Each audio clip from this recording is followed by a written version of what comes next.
Hi, kumusta kapatid? Ngayong buwan tayo ay patuloy sa ating paglalakbay sa ating transformative journey na may tema na Journeying in Hope Through Repentance.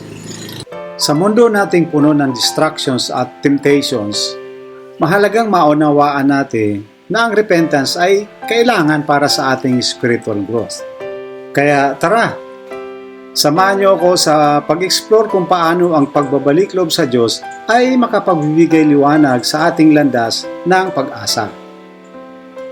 Simulan natin ang ating talakayan sa unang mahalagang punto. Living a repentant life. Isipin mo na lang na nasa isang crossroads ka o sangandaan. Isang daan ang patungo sa mga pamilyar na nakagawian at lumang mga paraan. Habang ang isa naman ay humuhudyat sa iyo patungo sa mas maliwanag na hinaharap. At ito ay ang essence of repentance, isang metanoia o pagbabago ng puso. Ang mamuhay ng repentant life ay nangangahulugan ng aktibong pinipili mo na lumayo sa kasalanan at lumapit sa Diyos. Sa unang Juan 1:19 sinasabi, "Subalit kung ipinapahayag natin ang ating mga kasalanan, patatawarin tayo ng Diyos sa mga ito at lilinisin tayo sa lahat ng ating kasalanan sapagkat siya ay tapat at matuwid." Ang talatang ito ay nagpapaalala sa atin na ang repentance ay hindi lang tungkol sa pakiramdam ng guilt. Ito ay tungkol sa pagtanggap ng kapatawaran ng Diyos at pagpapahintulot na ito ay mabago sa atin. Kaya itanong mo sa sarili mo, handa ka bang gawin ang hakbang patungo sa bagong direksyon?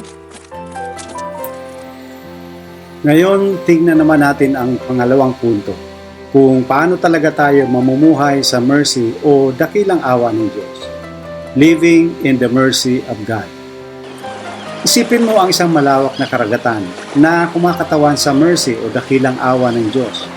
Walang hanggan at malalim.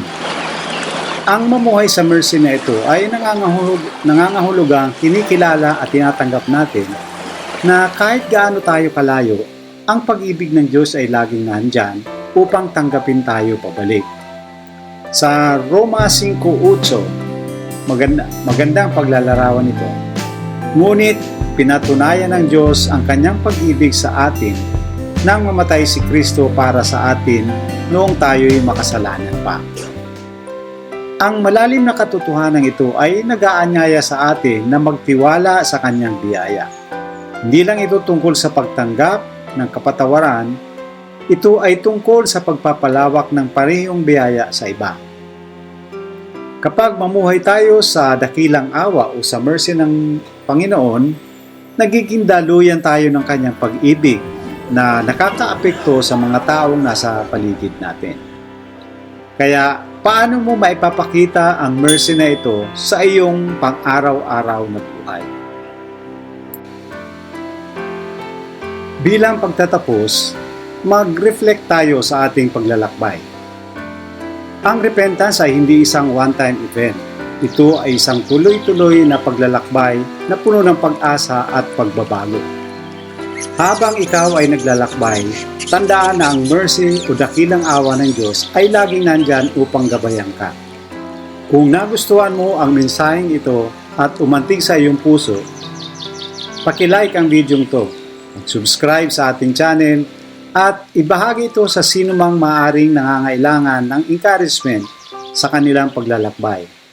Patuloy tayong maglakbay ng sama-sama sa pag-asa sa pamamagitan ng repentance. Salamat sa panonood at naway pagpalain ka ng Diyos ng sagana.